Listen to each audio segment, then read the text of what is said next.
Purposely. Your life, God's purpose. Listen at onpurposely.com.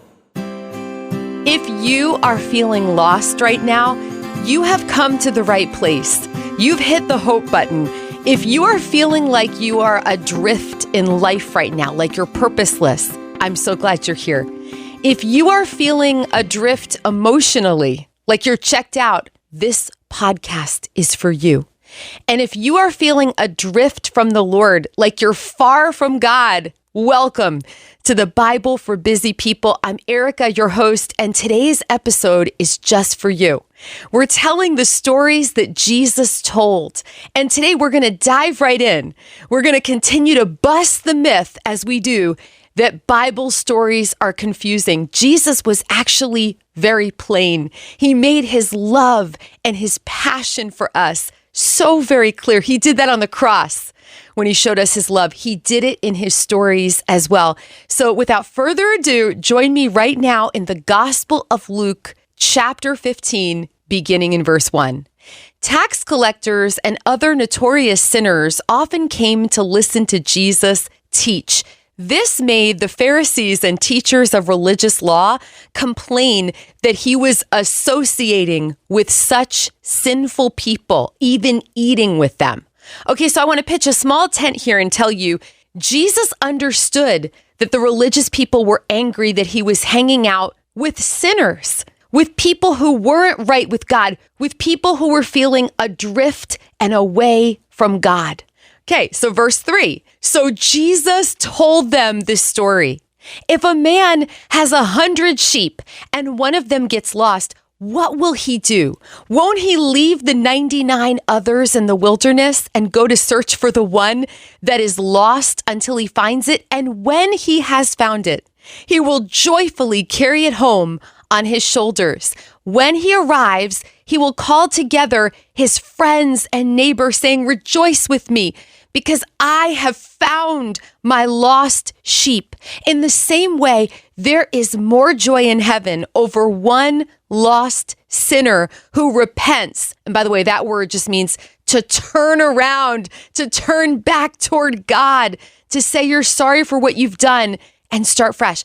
Okay, that verse bears repeating. In the same way, there is more joy in heaven over one lost sinner who repents and returns to God than over 99 others who are righteous and haven't strayed away. What Jesus is telling you very pointedly, very clearly here, is that you are precious to him. He left heaven to come to earth to rescue you, his one sheep who went astray, to bring you back into the fold, into fellowship and friendship and relationship with God.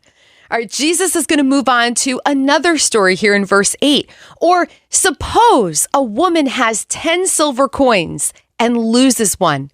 Won't she light a lamp and sweep the entire house and search carefully until she finds it? And when she finds it, she will call in her friends and neighbors and say, "Rejoice with me, because I have found my lost coin." In the same way, there is joy in the presence of God's angels when even one sinner repents. Now, we're going to move on in moments to the third story, but there is one word I want you to hang your hat on today, and it's the word rejoice. When you turn to God, when you start fresh with him and come clean with him, he rejoices. He is not looking at you, shaking his finger at you. He is looking at you with his arms wide open. That's what the cross was about. Come to him, Jesus says. In another gospel, I think it's in the Gospel of Matthew, "Come to me, you who are weary, and I will give you rest." You can come to him today. And when you do, he's going to rejoice. So again, let's go back to this gathering where Jesus perhaps is reclining after dinner with sinners. Okay, verse 11. To illustrate the point further, Jesus told them this story. A man had 2 sons. The younger son told his father, "I want my share of your estate now before you die." So his father agreed to divide his wealth between his sons. A few days later, this younger son packed all his belongings and moved to a distant land, and there he wasted all his money in wild living. About the same time his money ran out, a great famine swept over the land, and he began to starve. He persuaded a local farmer to hire him, and the man sent him into his fields to feed the pigs. The young man became so hungry that even the pods he was feeding the pigs looked good to him. But no one gave him anything. When he finally came to his senses, maybe that's you today.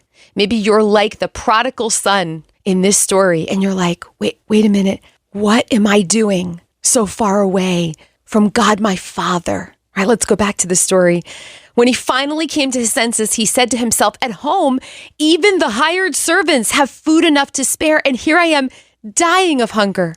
I will go home to my father and say, Father, I have sinned against both heaven and you, and I am no longer worthy of being called your son. Please take me on as a hired servant.